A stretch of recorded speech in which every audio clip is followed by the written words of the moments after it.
tadi pemeriksaan oleh penyidik ada 45 pertanyaan, yang 35 sudah pertanyaan yang lalu tapi direview kembali, dan yang baru 10 pertanyaan, dan semuanya saya jawab sesuai dengan yang saya tahu, yang terjadi apa adanya. Boleh disebut apa saja pertanyaan yang baru itu? Yang baru tadi mengenai Mas Dian Sandi, apakah kenal, kapan pernah bertemu, apakah saya yang meminta untuk memposting ijazah saya. Semuanya saya jawab bahwa saya bertemu di rumah saat Mas Dian Sandi silaturahmi dan meminta maaf karena telah memposting ijazah S1 saya. Dan juga yang kedua, saya juga tidak memerintahkan untuk posting ijazah itu di media sosial. Saya jawab apa adanya.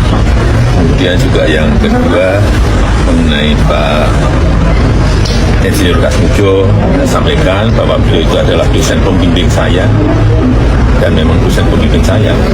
Tapi untuk dosen pembimbing skripsi memang bukan Pak Kasmujo, tapi Profesor Dr. Insinyur Ahmad Sumitro. Ini untuk lebih perjelas saja. Banyak setelah pemeriksaan ini seperti apa? Ya, proses hukum kita hormati dan terus akan kita ikuti. Pak, tadi kan kuasa hukum bilang bersedia untuk penyitaan ijazah kalau diminta oleh penyidik. Tadi gimana Pak? Ya, juga sudah dilakukan tadi penyitaan ijazah asli S1 dan SMA oleh penyidik. Dua jenis ijazah aja Pak yang disebut? Iya. Tadi juga bersama-sama ya dengan saksi-saksi yang lain yang juga diperiksa. Ada berapa? 11. Bapak ini kan Plus saya berarti 11. Bapak izin Pak, ini kan naik ke penyidikan, gimana Pak perkembangan hukumnya? Ya, kita ikuti seluruh proses hukum, kita hormati seluruh proses hukum yang ada, kan sampai nanti di pengadilan kita lihat ya. Sudah sesuai dengan aduannya dengan Pak? Silahkan yang berikutnya ditanyakan ke kuasa hukum. Oh, dan Permisi.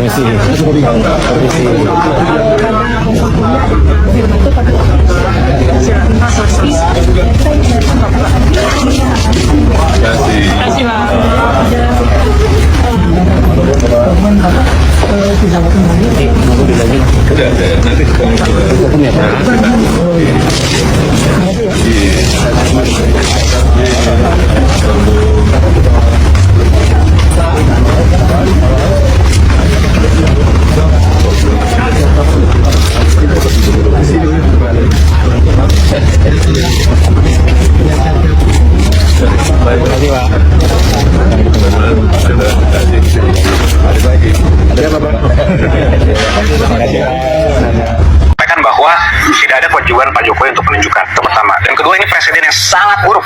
Jika ini dilakukan terus, orang dengan tidak ada legal standing menyatakan, oke, tolong tunjukkan, tanpa ada alat bukti yang sah. Kenapa saya bilang tidak ada alat bukti yang sah? Secara substansi Mbak Elvira, perkara ini sudah selesai ketika UGM menyatakan bahwa betul itu adalah alumni saya, yang mana ijazah berarti jelas clear. Yang kedua, secara hukum itu secara substansi.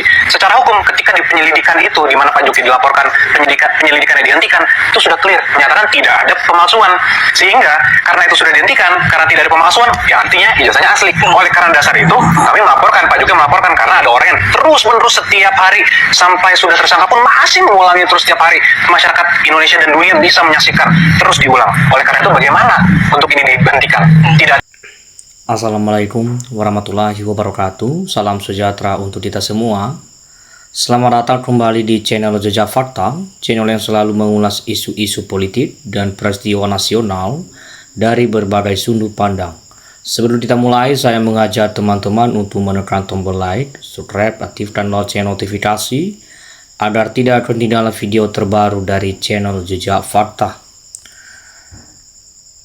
Teman-teman semua, selamat datang kembali di channel saya. Hari ini kita akan membahas satu topik yang terus menjadi perhatian sebagian masyarakat, yaitu mengenai pentingnya kejelasan dan transparansi dokumen resmi seorang pejabat publik. Di dalam sebuah negara, keterbukaan informasi atau pilar utama. Ketika muncul sebuah pertanyaan atau polemik di tengah masyarakat mengenai keabsahan suatu dokumen, maka ruang pengadilan dan forum terbuka yang sah adalah tempat terbaik untuk menguji kebenaran tersebut secara objektif berdasarkan aturan hukum yang berlaku di Indonesia. Sebagai warga negara, kita memiliki hak untuk mendapatkan informasi yang jelas, dan di sisi lain, hukum kita juga memberikan ruang bagi siapa saja yang melakukan pembuktian. Isu mengenai dokumen kelulusan atau ijazah ini bukanlah hal yang baru, namun mengapa terus diperbincangkan? Disinilah kita harus melihat dari sudut pandang hukum acara.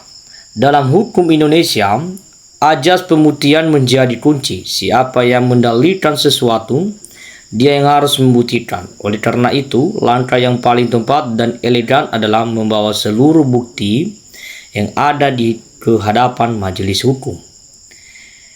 Bukan dengan opini atau perdebatan di media sosial, melainkan melalui dokumen-dokumen otentik yang diverifikasi langsung oleh lembaga yang berwenang di depan publik.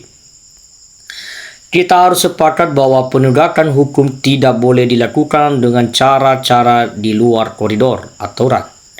Indonesia adalah negara hukum, bukan negara kekuasaan. Artinya, semua proses mulai dari pemanggilan, pemeriksaan hingga putusan harus mengikuti kitab undang-undang hukum acara yang berlaku. Jika publik menuntut sebuah kejelasan, maka jalur peradilan atau gugatan perdata yang sedang atau pernah berjalan harus dikawal dengan ketat. Kita sebagai masyarakat berhak mendorong agar para penegak hukum bertindak independen, transparan, dan tidak terbang pilih. Kehadiran para pihak yang bersengketa di persidangan untuk memberikan keterangan dan menunjukkan dokumen asli adalah wujud yang nyata dari penghormatan terhadap supremasi hukum. Mengapa transparansi ini begitu krusial? Karena ini menyangkut kepercayaan masyarakat terhadap sistem administrasi negara. Kita sebuah instansi atau pejabat publik dapat menunjukkan bukti yang clear dan tak terbantahkan di depan hakim, maka segala bentuk spekulasi, rumor, atau tudingan akan gugur dengan sendirinya. Sebaliknya, jika proses dinilai tertutup, maka polemik tidak akan pernah selesai dan justru berpotensi membelah opini publik. Keterbukaan adalah obat terbaik untuk menyudahi segala keraguan. Sebagai warga negara, kita memiliki hak untuk mendapatkan informasi yang jelas, terutama mengenai rekam jejak para pemimpin kita. Jika kita berbicara tentang aturan, Indonesia sebenarnya memiliki instrumen hukum yang sangat kuat, yaitu Undang-Undang Nomor 14 Tahun 2008 tentang Keterbukaan Informasi Publik atau Undang-Undang KIP. Berdasarkan pasal 2 ayat 1 Undang-Undang KIP ditegaskan bahwa setiap informasi publik bersifat terbuka dan dapat diakses oleh pengguna informasi. Mungkin ada yang berargumen bahwa dokumen pendidikan seperti ijazah adalah wilayah privat yang dikecualikan dalam pasal 17. Namun, mari kita lihat pasal 18 Undang-Undang KIP yang menyatakan bahwa pengecualian tersebut gugur atau tidak berlaku apabila pengungkapan informasi tersebut berkaitan dengan posisi seseorang dalam jabatan-jabatan publik. Artinya, secara hukum, masyarakat memiliki legitimasi penuh untuk mengetahui keabsahan riwayat pendidikan pejabat negara demi menjaga akuntabilitas publik. Untuk itu, sahabat politik, mari kita juga bacakan beberapa komentar sahabat kita. Kita mulai dari komentar Zainal Abidin. Mantap Pak, suarakan terus rakyat supaya tahu. Kita lanjut dari komentar Power Ranger. Mudah-mudahan ada hakim dan jujur dan bijak sana Yang salah tetap yang salah dan benar tetap benar. Itu baru hakim. Kita lanjut dari komentar Septu Budi. Betul banget bang, setuju. Jokowi harus bertanggung jawab atas utangnya. Enaknya aja kalau rakyatnya menanggung. Kita lanjut dari komentar Lalaji Duhu. Yakinlah bahwa kebenaran akan menemukan jalannya sendiri. Kita lanjut dari komentar Aleyana. Usul Pak Hakim kalau Pak Jokowi tidak mau hadir di persidangan untuk menunjukkan ijazahnya berarti benar ijazahnya palsu. Artinya Tifa dan Roy benar dan menang. Begitu saja kok repot banget. Kita lanjut dari komentar teman kita Supriyanto. Mantap Pak. Terus buka kebohongan dan kebusukan Jokowi. Negara ini sangat membutuhkan kejujuran dari bapak-bapak. Kita lanjut dari komentar teman kita Rizky. Tak mudah orang mengucapkan janji yang sudah jelas berbohong, apalagi di depan rakyat. Kita lanjut dari komentar teman kita Joko. Jokowi mau kabur, gak akan berani ke persidangan. Kita lanjut dari komentar Ufi. Tolong Pak, teruskan kejujuran Bapak kehakimannya, bisa menangis mendengar kebohongan Jokowi. Kita lanjut dari komentar Awang. Terbukti bahwa tanah yang punya data yang sah bisa hancur sama orang-orang yang tidak bertanggung jawab. Teman-teman, masih banyak komentar teman-teman yang sangat benar dan bagus. Dan untuk itu teman-teman, kita akan membahasnya pada video berikutnya. Baik teman-teman, mari kita kawal isu ini dengan kepala dingin dan pemahaman hukum yang benar. Kita menuntut transparansi, kita mendukung pengujian bukti di depan hakim, dan kita ingin aturan hukum ditegakkan seadil-adilnya tanpa ada had keistimewaan. Mari kita jadikan momentum ini untuk belajar menjadi warga negara yang kritis namun tetap taat pada prosedur hukum. Bagaimana pendapat kalian mengenai jalan proses hukum terkait transparansi dokumen publik saat ini? Tulis di kolom komentar di bawah. Jangan lupa like, share, dan subscribe agar kita